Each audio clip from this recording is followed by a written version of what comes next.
이사야서 43장 7절입니다. 곧 내 이름으로 불리는 모든 자라, 내가 내 영광을 위하여 그를 창조하고 그를 지었으며 참으로 내가 그를 만들었느니라. 아멘. 히브리서 10장 25절. 어떤 사람들의 습관과 같이 우리의 함께 모이는 일을 폐하지 말고 서로 권면하되 그날이 다가옴을 너희가 볼수록 더욱 그리하자. 아멘. 아이가 출생을 하면은 출생 증명서에 당연히 기록했던 남녀 성별을 기록하지 말자는 주장이 미국에서 나왔습니다. 남자인지 여자인지 기록하지 말자는 겁니다. 이유는 성별을 남녀 이분법적으로 구분을 하게 되면 앞으로 자기가 살아가면서 성별은 바꿀 수 없다는 고정관념이 생기니까 안 된다는 주장입니다. 그리고 성 정체성이 얼마나 다양한지 무시하기 때문에 또 안 된다는 겁니다. 또 이런 이분법적인 사고는 자기 표현과 정체성을 억압할 위험성이 있다.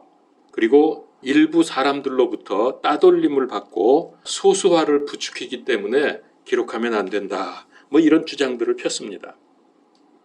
자, 그런데 하나 묻겠습니다. 여러분, 이 주장을 한 데가 어느 기관이라고 생각을 하십니까?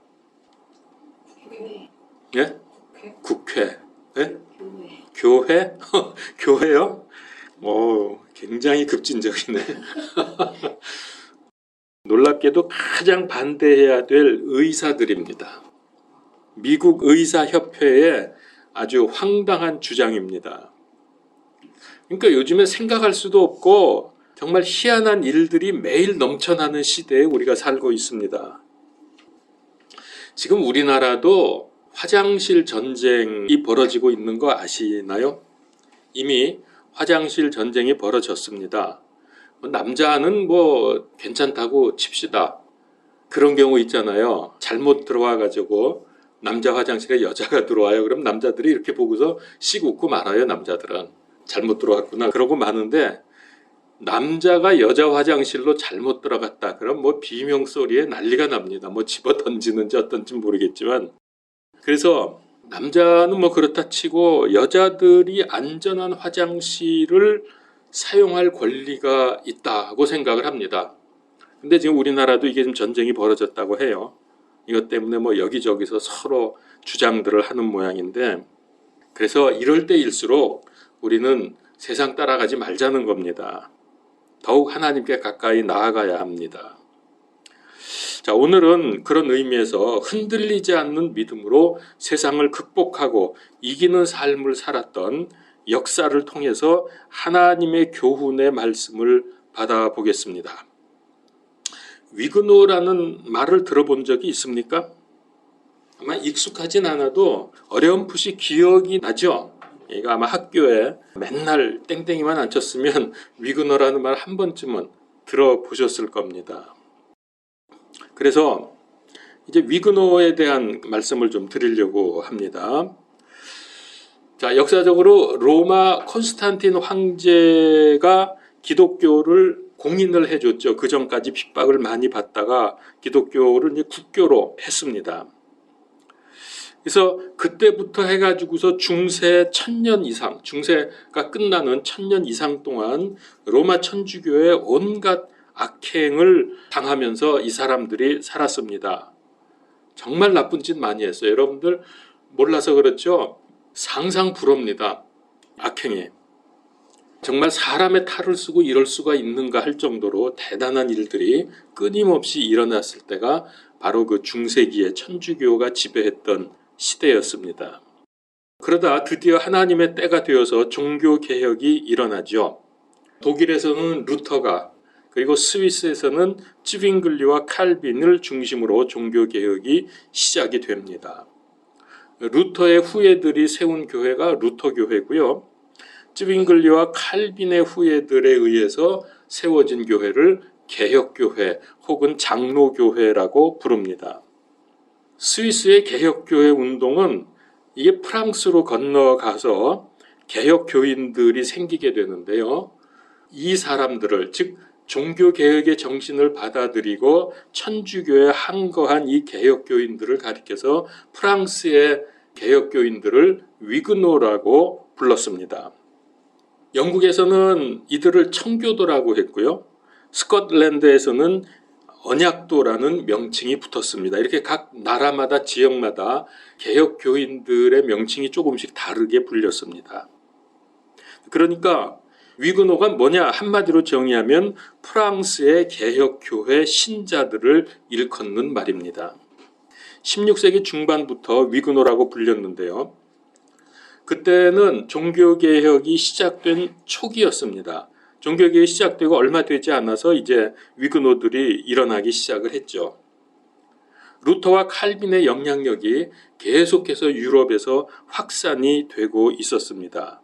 그러면서 로마 천주교의 박해도 점점 심해져 갔습니다. 위그노들은 그 이후로 약 500년 가까이 프랑스 왕정과 천주교로부터 끔찍한 박해를 받아왔습니다. 그들은 재산을 몰수당했고요.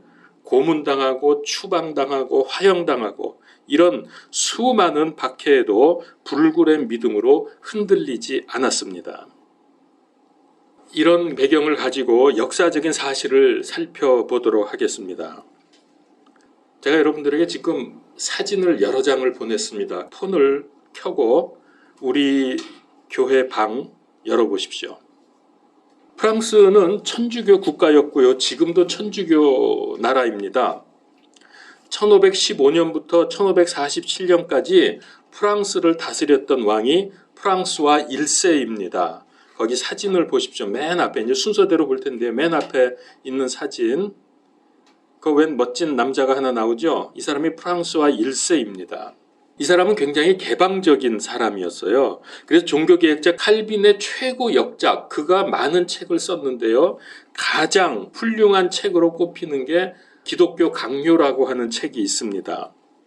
아주 유명한 책입니다. 이거는 뭐 신학교에서는 장로교에서는 거의 성경 다음으로 치는 그런 아주 훌륭한 책인데요. 기독교 강요. 이 책은 내용이 천주교가 지금 뭘 잘못하고 있는지 그리고 교회가 앞으로 어떤 믿음과 어떤 방향으로 나아가야 할지를 기록한 책입니다. 그래서 아주 중요한 교리들이 여기 다 들어있어요. 천주교가 잘못된 교리들 뭐 이런 것들이 있었는데 그래서 칼빈은 이 책을 그 당시의 왕이었던 프랑스와 1세에게 헌정을 합니다.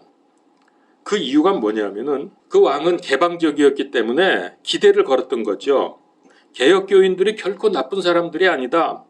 그리고 교회가 올바른 길을 가야 하는데 그게 무엇인지를 알려주는 책이니까 꼭 한번 이 책을 읽어보시고 우리 개혁교인들을 인정해 달라는 취지로 이 책을 왕에게 헌정을 했던 것입니다.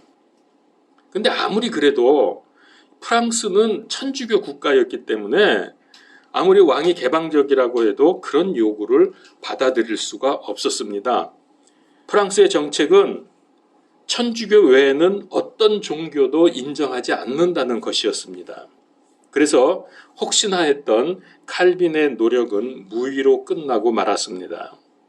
그리고 그 다음 왕이 아들 앙리 2세입니다. 그 다음 사진을 보시면 앙리 2세가 나오죠. 1547년부터 59년까지 왕을 했는데요. 그는 그 당시에 유럽 전체에서 가장 부자였고 가장 강력한 가문의 카트린 메디시스와 결혼을 합니다. 그 다음 사진을 보면 카트린 메디시스가 나옵니다. 카트린은 이 여자의 이름이고요. 메디시스는 메디치 가의 카트린이다라고 하는 그런 그 가문의 이름입니다. 앞에는 사람 이름이고요. 그래서 이 사람하고 결혼을 하게 되거든요. 앙리 2세가. 근데 카트린 메디시스 이 집안이 얼마나 부자였냐면은 그 당시에 유럽 전체에서 최고의 부자였습니다. 가문은 별 볼 일 없었지만은 워낙 부자였기 때문에 이제 정략 결혼을 한 거죠, 왕하고. 그리고 이 왕도 나라를 다스리기 위해서 돈이 필요했기 때문에 서로 그런 의미에서 결혼을 하게 됩니다. 어떻게 해서 이렇게 부자가 됐냐면은 그 당시가 이제 제가 좀 너무 자세히 말씀드리면 길어질 거기 때문에 그냥 대충 넘어가는데 혹시 의문이 있으시면 나중에라도 질문을 하십시오. 종교개혁이 일어나기 전에 르네상스라고 하는 그 여러분 인문주의 그 사조가 일어나게 되죠. 유럽에서. 그래가지고 인간의 자유를 주장하고 천주교의 그런 그 종교적인 억압으로부터 해방되기를 원하는 인간의 이성을 존중하는 그런 사조가 일어납니다. 그러면서 자본주의가 시작이 돼요. 그때 초기 자본주의 시대에 이 메디치가가 은행 사업을 해가지고 어마어마한 돈을 법니다. 그래서 이 집안이 그렇게 큰 돈을 벌게 되죠. 워낙 돈이 많아서 그랬는지 이 가문에서 무려 2명이나 교황이 나옵니다. 이거 있을 수 없는 일인데 돈이 많으니까 교황이 나오는 거예요. 근데 이 2명 중에서 루터를 파문시켰던 교황이 바로 이 메디치가의 레오 10세입니다. 그러나 이 카트린은 행복하지 못했습니다. 왜냐하면 그 남편이 아까 앙리 2세라 그랬죠. 남편의 사랑을 전혀 받지 못했습니다. 앙리 2세가 좋아했던 여자는 디안 푸아티에라는 여잔데요. 그 다음 사진을 보십시오. 디안 푸아티에가 나오죠. 이것도 역시 디안이 이름이고 푸아티에는 가문 이름입니다. 이 여자가 아무래도 카트린보다는 잘생겼죠. 그리고 그 다음 사진 뭐 HD자가 이렇게 겹쳐 있는 게 있죠. 이게 뭐냐면은 H는 이 앙리를 발음이 난 잘 모르겠어. 프랑스는 H자 써놓고 아 발음이 나는가 봐요. 그러니까 영어식으로 하면 헨리인데 프랑스식 발음으로 하면 앙리예요. 헨리, 앙리 이렇게. 그런데 그 H하고 D는 디안, 이 여자 자기가 좋아했던 디안. 그래서 둘을 겹쳐놓고서 큰 성을 이 여자에게 선물을 합니다. 얼마나 크고 아름다운 성인지 그 앞으로 가면은 쉬농서 성이라고 사진이 있죠. 이 성을 디안 푸아티에에게 선물을 합니다. 여러분도 이런 선물 받으면 좋겠죠. 이 성이 어마어마하게 크고 굉장히 아름답기로 소문난 그런 성입니다. 이 성을 선물로 받았습니다. 그러다가 1559년 어느 날 왕은 그 당시에 가장 인기 있던 스포츠가 뭐냐면은 말을 타고 긴 창을 들고 서로 상대방을 마주 달려가지고서 창으로 찔러서 상대방을 말에서 떨어뜨리는 이 스포츠가 그때는 최고 인기였습니다. 근데 그걸 하다가 이 왕이 눈이 찔려가지고 그냥 죽었어요. 그러면 어떻게 되죠? 이제 본부인은 카트린이고 디안은 정부나 마찬가지 아닙니까? 그러니까 이 왕이 죽어놓으니까 디안이 이제 난 죽었다. 왜냐하면 왕비한테 이제는 당하는 거죠. 그동안은 왕이 살아있었기 때문에 말을 못했지만은 왕이 죽으니까 디안이 이제 안 되겠다 싶으니까 카트린에게 가서 무릎을 꿇었습니다. 살려달라고. 그랬더니 이 카트린이 살려주었습니다. 그리고 그 이후로 카트린은 검은 상복을 입고 베일 뒤에서 살았습니다. 이 여자에게는 아들이 3명이 있었어. 근데 이제 왕이 죽고 나서 이 아들이 첫째, 둘째, 셋째가 차례로 프랑스의 왕이 됩니다. 그러나 실권자는 어머니 카트린이었죠. 근데 그 여자가 검은 상복을 늘 입고 베일 뒤에서 활동을 했기 때문에 별명이 하나 붙었습니다. 검은 베일에 쌓인 백합. 이 백합은 그 당시에 부르봉 왕가의 상징이었다고 그래요. 그래서 첫째 아들이 왕이 됐는데 그가 프랑스와 2세입니다. 그 다음 사진을 보면 아마 나올 겁니다. 프랑스와 2세. 1559년부터 60년. 프랑스와 2세 시절에 위그노들이 프랑스에서 숫자가 엄청나게 늘어나요. 그러니까 이제 전통적으로 천주교 국가였던 프랑스에도 16세기에 들면서 종교개혁의 바람이 막 불어오는 거죠. 그래서 1559년에 수도 파리의 한 복판에서 위그노들이 모여서 1차 총회를 갖습니다. 그러면서 개혁교회가 이제 조직화되기 시작하고 체계를 갖추어 나갑니다. 개혁신앙에 기초한 신앙 고백을 채택을 하고 이런 뭐 굉장한 일들이 막 프랑스에서 벌어집니다. 그러나 곧 이어서 천주교에 의한 위그노 박해가 이제 시작이 됩니다. 근데 이 프랑스와 2세는 몸이 약해서 2년을 못 넘기고 죽습니다. 그러니까 그 동생, 두 번째 아들 동생이 왕이 됩니다. 그가 샤를 9세. 그 다음에 보면은 거기 위그노 총회 장소가 나오고요. 그 다음 사진을 보면 샤를 9세가 나오죠. 이게 카트린의 둘째 아들입니다. 개신교 사람들이 증가하면서 박해는 더욱더 심해졌죠. 위그노들은 이때부터 시작을 해가지고 프랑스 혁명을 거쳐서 근대에 이르기까지 크고 작은 수많은 핍박에 시달립니다. 굉장한 핍박을 받았습니다. 특별히 이때부터 1598년 앙리 4세가 낭트 칙령으로 위그노들에게 제한적인 자유를 줄 때까지 36년 동안 무려 8번이나 대규모 위그노 박해가 있었습니다. 그 당시에 프랑스 개혁교회는 약 한 2,000개 정도가 있었고요. 교인 수는 200만 명 정도. 그러니까 프랑스 인구의 11%라고 합니다. 그러니까 굉장히 많은 거예요. 프랑스의 이 위그노들이. 그런데 위그노들의 부흥에 찬물을 끼얹은 사건이 그동안 3가지가 있었습니다. 첫 번째는 1562년 3월 1일 프랑스의 작은 마을 바시라고 하는 그 마을에 어느 집의 헛간에 모여서 위그노들이 비밀 예배를 드리고 있었는데 그때 공격을 당합니다. 그래서 관군이 들이닥쳐서 74명이 학살을 당하고요. 100여 명이 부상을 입는 것을 시작으로 해서 프랑스 전역에 위그노 사냥이 시작이 되었습니다. 두 번째 사건은 위그노 전쟁입니다.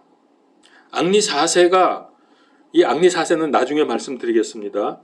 앙리 4세가 1598년 4월 30일 낭트 칙령을 선포해서 개신교인들에게 신앙의 자유를 허락할 때까지 37년 동안 계속된 전쟁으로 인해서 프랑스는 완전히 폐허가 되어 갑니다. 황폐화돼 가죠. 그런 일이 있었고요. 그 다음에 세 번째 사건은 1571년 8월 24일 성 바돌롬의 대학살 사건. 이제 요거를 제가 좀 말씀을 드리겠습니다. 바돌롬의 대학살 사건으로 수도 파리에서 3,000명의 위그노가 죽고요. 프랑스 전국적으로는 3만 명이 학살을 당합니다.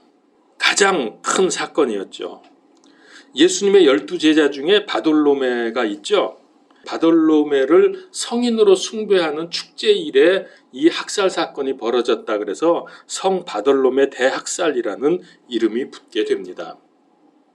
이 사건을 배경으로 한 영화가 우리나라에서도 개봉이 되었는데 여왕 마고라는 영화가 있습니다.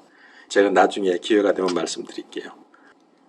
자, 이 사건을 보면은 마귀가 얼마나 거짓의 아비이고 악독한지를 알 수가 있습니다.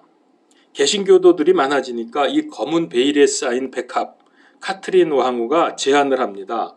우리 이렇게 맨날 싸우지 말고 천주교하고 개신교가 사이좋게 지내자. 우리 그러기 위해서 내 딸하고 당신 위그노의 왕자하고 결혼을 시키자. 이런 제안을 하게 됩니다. 그러니까 이 말을 들은 위그노들이 귀가 솔깃했죠. 야, 그러면 좋겠다. 두 왕가가 결혼을 하니까 얼마나 좋아요. 그래서 이제 그게 허락이 되고요. 결혼식장이 어디냐면 노틀담 성당이었습니다. 유명한 데죠. 노틀담 성당은 전국의 위그노들이 노틀담 성당으로 모여들었습니다. 이 결혼식과 화해를 축하하기 위해서. 영화에 보면 이 얘기가 쭉 나와요. 자, 그렇게 해서 이제 모여서 결혼식을 하고 축하를 하고 막 이렇게 하는데 그 가까운 곳에 루브르 박물관이 있었거든요. 루브르 박물관 옆에 생제르맹 룩소르와 성당이 있었는데 그 성당에서 종소리가 울리는 것을 신호로 해서 갑자기 천주교인들이 칼을 뽑아서 위그노들을 죽이기 시작을 합니다. 거기 축하하러 모인 사람들을. 그래서 이 학살이 루브르 광장에서부터 시작을 해가지고서 노틀담 광장, 시청 앞 광장, 거기 그 다음 사진들을 보세요. 거기 바돌로뮤 학살 사건 그림이 있고요. 그 다음에 보면은 아까 제가 말씀드렸던 생제르 맹 룩소르와 불어는 읽을 수가 없어 도대체가. 이 성당에서 종소리가 울리는 순간 천주교인들이 칼을 뽑아서 위그노드를 죽였습니다. 그리고 그 다음 사진을 보면 루브르 박물관이 나오고요. 그 당시에는 이 광장에 피라밋이 없었습니다. 그리고 그 다음에 노틀담 대성당 사진이 있죠. 하여튼 이거는 이제 역사적인 거니까 제가 그렇게 했고, 그 다음에는 파리 시청 앞 이런 데서, 그리고 그 다음에 보면 몽마르트 언덕 사진이 나오죠. 이런 데서 무시무시한 학살 사건이 벌어진 겁니다. 몽마르트라는 말의 뜻을 아세요? 몽은 산이란 뜻입니다. 산, 마운틴. 마르트는 순교자란 뜻이에요.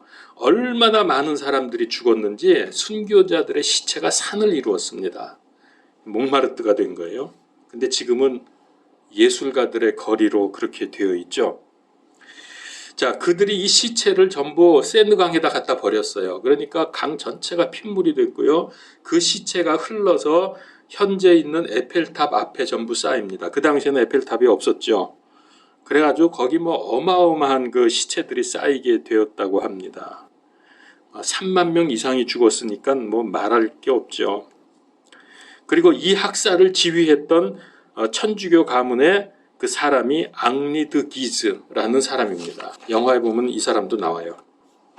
자, 이런 속에서도 위그노들은 믿음을 버리지 않고 박해가 더욱 심해졌습니다. 천주교 나라인 프랑스에서 개신교도들이 모여서 예배 드리는 것은 불법입니다. 모이면 죽었습니다. 요즘 우리나라와 좀 비슷한가요? 모이면 우리 안 되죠. 비대면 예배해야 되는데 우리는 걸리면 죽습니다. 지금 프랑스라고 하면은. 자, 그리고 그 다음으로 왕이 셋째 아들이 왕이 됐는데 그가 앙리 3세입니다. 에펠탑 나오고 그다음에 보면은 거기 앙리 드 기즈, 이 바르톨로뮤 대학살을 지휘했던 악마의 얼굴이 나오죠. 그리고 그 다음에가 이제 앙리 3세 이야기가 나옵니다. 이 앙리 3세하고 천주교의 앙리가 또 따로 있는데요. 서로 죽였어요. 권력 다툼 때문에. 그래서 어부지리로 왕이 된 사람이 앙리 4세입니다. 그래서 프랑스 역사에서는 앙리들의 전쟁이라 그래요. 앙리라는 이름이 우리나라의 김, 박, 이 이런 그 흔한 이름과 같이 앙리가 제일 흔한 이름입니다. 프랑스에서. 이 세 앙리가 싸우다가 두 앙리가 죽고 이제 하나가 남았는데 그 사람이 이제 앙리 4세입니다. 그 다음 사진을 보면 앙리 4세가 나오죠. 이 사람이 아까 제가 말씀드렸던 위그노의 왕자입니다.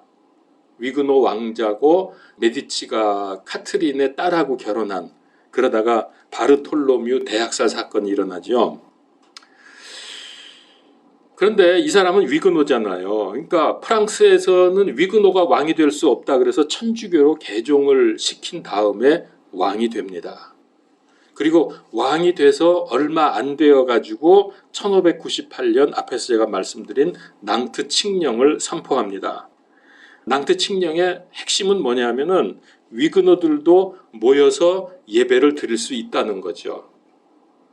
자, 물론 여러 가지 제약 조건이 있었지만은 그러나 드디어 위그노들의 모임이 허용이 됩니다. 나중에 이제 역사학자들 얘기는 이 사람이 개종을 한 거는 위그노들을 위한 부득이한 개종이었다. 뭐 그렇게 얘기를 합니다. 자, 그런데 낭트 칙령이 가져다 준 이 불안한 공존의 기간이 별로 길질 않습니다. 그러다가 1610년 5월 14일에 극렬 천주교 신도가 파리 시내를 지나가는 앙리 4세를 칼로 찔러 죽입니다. 그러니까 암살을 당한 거죠, 왕이. 그리고 그 후부터 위그노에 대한 박해가 다시 고조가 됩니다. 그러다 여러분, 앙리 4세의 손자가 누구냐면 루이 14세인데요. 이 사람은 아주 유명하죠. 누구나 다 알 겁니다. 루이 14세, 자기가 태양왕이라 그러고 왕권 신수설을 주장하고, 그가 뭐라 그랬죠? 내가 곧 국가다, 짐이 국가다, 독재를 했던 유명한 루이 14세가 바로 이 앙리 4세의 손자였거든요. 그가 할아버지가 발표한 낭트 칙령을 폐지합니다. 그 폐지하는 칙령이 퐁텐블로 칙령, 1685년에 선포를 해서 이제 드디어 위그노에 대한 박해가 아주 본격화됩니다. 프랑스에서는 천주교 신자만 존재하고 어떤 다른 종교도 허용되지 않는다. 그래서 얼마나 심했냐 하면은 위그노들끼리는 결혼도 안 됩니다. 그리고 위그노가 죽어도 장례식을 치를 수 없게 했습니다. 이 정도로 핍박이 심했던 거예요. 이 와중에 유럽에서는 30년 전쟁이 일어났고요. 이 30년 전쟁은 천주교 국가와 개신교 국가의 전쟁입니다. 30년 동안 싸웠는데 얼마나 지독하게 싸웠냐? 가장 잔혹하고 전쟁 중에서 가장 사망자가 많았던 전쟁 중에 하나입니다. 30년 동안 죽은 사람이 800만 명이고요. 그렇게 하다가 결국은 서로들 지쳐가지고 베스트팔렌 조약으로 전쟁이 끝이 납니다. 근데 이 전쟁이 끝났다고 해서 위그노들에 대한 박해가 끝난 게 아니었습니다. 1765년 3월 9일에 프랑스의 툴루즈에서 장 칼라스라는 사람이 수레바퀴에 묶여가지고서 온몸이 사지가 찢겨져서 짓이겨져서 죽는 사건이 벌어집니다. 그 다음 사진을 보면은 그 다음에 낭트 칙령 그 원본이 사진이 있고요. 그 다음에가 그 수레바퀴에 어떤 사람이 매달려 있죠. 이렇게 가지고 뭐 돌렸는지 어떻게 했는지 이렇게 해서 온 사지가 전부 짓이겨져서 이 사람이 죽어요. 이 사건 이후로 또 엄청나게 많은 일들이 벌어집니다. 좌우간 이렇게 긴 기간 동안에 거쳐서 1787년 루이 16세가 드디어 베르사유 칙령을 발표합니다. 이거는 관용령이라고 하는데 이렇게 해서 100여 년 동안 위그노들이 핍박을 당하다가 이제 드디어 핍박이 끝나게 됩니다. 그래서 이 100년 동안을 위그노들은 광야 시대라고 부릅니다. 이집트를 탈출한 이스라엘 백성이 약속의 땅에 들어가기 위해서 광야를 지냈던 것처럼 그 혹독한 시련의 기간을 당해야 했기 때문에 그렇게 광야 시대라고 그들은 부르고 있습니다. 이 기간 동안에 얼마나 핍박이 심했는지 프랑스 사람들이 자기 나라를 등지고 해외로 망명 나간 사람이 30만 명에서 많게는 100만 명까지 봅니다. 그렇게 많이 뛰어나갔어요. 살 수가 없으니까.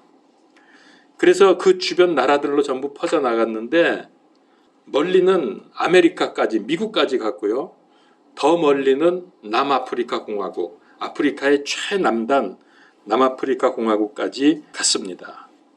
그러니까 그 당시에 위그노로 산다고 하는 것은 모든 희생을 각오해야 되고 목숨도 보장받을 수 없다는 것을 의미합니다. 그리고 세상의 것을 다 포기해야 한다는 뜻입니다. 그게 위그노들의 삶입니다. 믿음을 지키기 위해서 그들은 어떤 경우에도 예배를 포기하지 않았습니다. 산 꼭대기에서 망보는 파수꾼을 세워두고 그리고 비밀리에 예배를 드렸고요. 광야에서 예배를 드리기 위해서 강대상이 분해 조립이 가능한 그런 간단한 강대상을 사용을 했습니다. 그리고 성찬식도 마찬가지죠. 그야말로 예배에 목숨을 걸은 겁니다. 그 다음 사진을 보시면은 광야 시대의 강대상 나오죠. 그들이 사용했던 강대상이 이겁니다. 요거는 딱딱딱 뽑으면은 그대로 탁 분해가 되는. 그래서 온다 그러면은 이거 뽑아가지고 그대로 도망가는 거죠. 이게 광야 시대의 강대상이었고요. 그 다음에 보면은 골짜기에 모여서 예배 드리는 장면이 나오죠. 예배의 자유와 처소를 빼앗긴 채 쫓겨다녔던 이 위그노들이 예배를 지속하기 위해서 골짜기, 사막, 동굴, 숲속 이런 비밀한 장소를 이용을 했습니다. 그래서 그들에게 별명이 하나 붙었는데 골짜기의 사람들이라는 별명이 붙었습니다. 지금 이 그림이 바로 그때에 있었던 사람이 화가가 기억을 해서 그린 그림입니다. 여러분 이렇게 예배 드릴 수 있어요? 걸리면은 죽는데? 믿음을 지키기 위해서 투쟁하고 오히려 이런 고난을 기뻐하면서 비밀리에 예배를 계속 드렸습니다.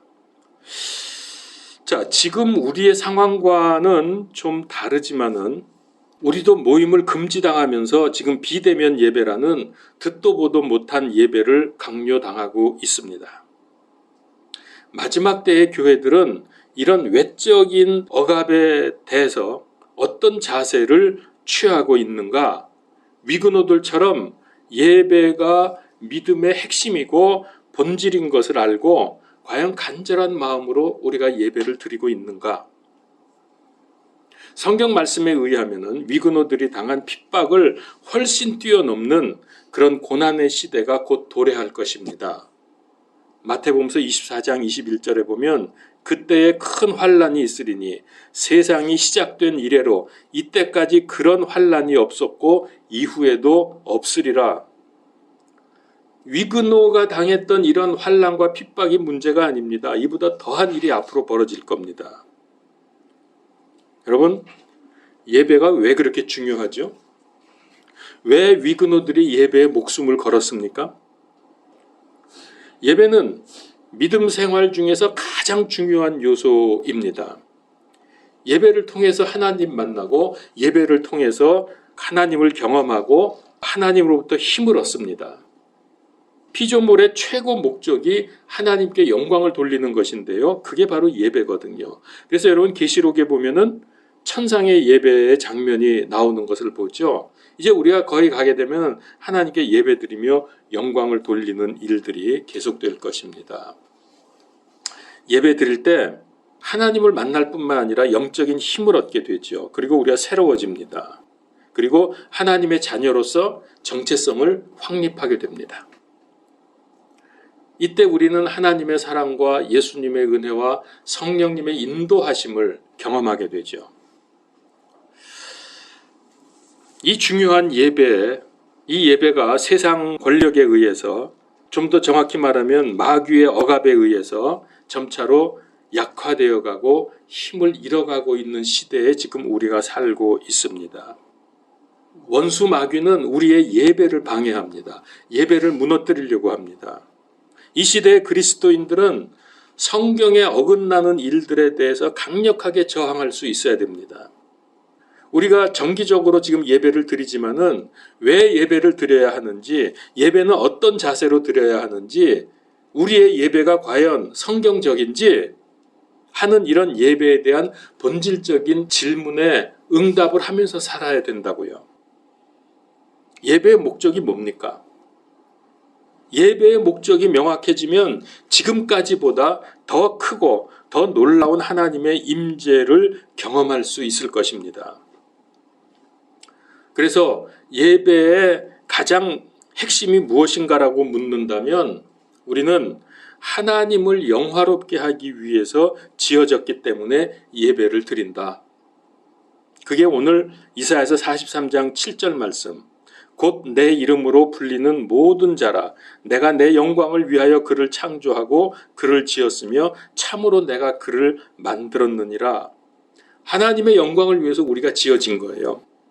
계시록 4장 11절에도 오 주여 주는 영광과 존귀와 권능을 받기에 합당하시오니 주께서 모든 것을 창조하셨고 또 그것들이 주를 기쁘게 하려고 존재하며 창조되었나이다.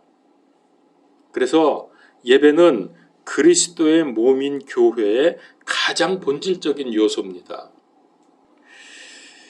무자비한 박해 속에서도 믿음을 지켜낸 위근호들의 그 믿음과 예배와 삶을 되새기면서 예배를 소중히 여기고 기독교인이라면 예배의 성공을 삶의 우선순위로 잡아야 할 것입니다. 예배가 깨지면 이미 그리스도인이 아닙니다. 그래서 어떻게 예배 드려야 되느냐? 히브리서 10장 25절 우리 아까 봤습니다. 어떤 사람들의 습관과 같이 우리의 함께 모이는 일을 패하지 말고 서로 권면하되 그날이 다가옴을 볼수록 너희가 더욱 그리하자. 그날이 다가옴을 주님 재림이 가까이 옴을 볼수록 세상의 핍박은 더 심해집니다. 우리는 그럴수록 더 모여야 합니다. 아무리 비대면 예배 하면 안 돼, 바이러스 가지고서 겁을 줘도 그런 거에 전혀 우리는 구애받으면 안 됩니다. 그날이 다가옴을 볼수록 더욱 모이라고 했습니다. 이건 하나님의 명령이니까. 위근호들은 이 말씀에 따라서 각자 집에서 비대면으로 예배 드리지 않았습니다. 무조건 모였습니다. 그러다 잡히면 감옥 갔고 노예선에 끌려갔고 죽었습니다. 우리의 믿음 생활은 예배가 핵심이고 예배는 영적 생활의 기본입니다. 예배에 성공하십시다. 기도하겠습니다. 지금 살아계셔서 우리의 예배를 받으시는 성삼위 하나님, 감사와 찬양과 영광을 돌립니다. 역사적으로 많은 기독교가 핍박을 받아왔고 그럼에도 불구하고 우리 기독교회는 전 세계에 퍼져나갔고 하나님의 능력으로 말미암아 주의 약속을 믿고 끝까지 믿음을 지켜오게 된 것을 감사합니다. 특별히 오늘 위그너에 관한 역사적 사실을 우리가 보았는데 그들이 그렇게 목숨 걸고 예배를 지키다가 죽어갔던 그 모든 일들이 오늘 우리에게 귀감이 되어서 마지막 때를 당하고 실제로 우리가 예배에 공격을 당하는 이 시대에 어떻게 믿음 생활하고 예배를 드려야 할지를 정확하게 그 정체성을 확립하게 하여 주시옵소서. 예수 그리스도 이름으로 기도하옵나이다. 아멘.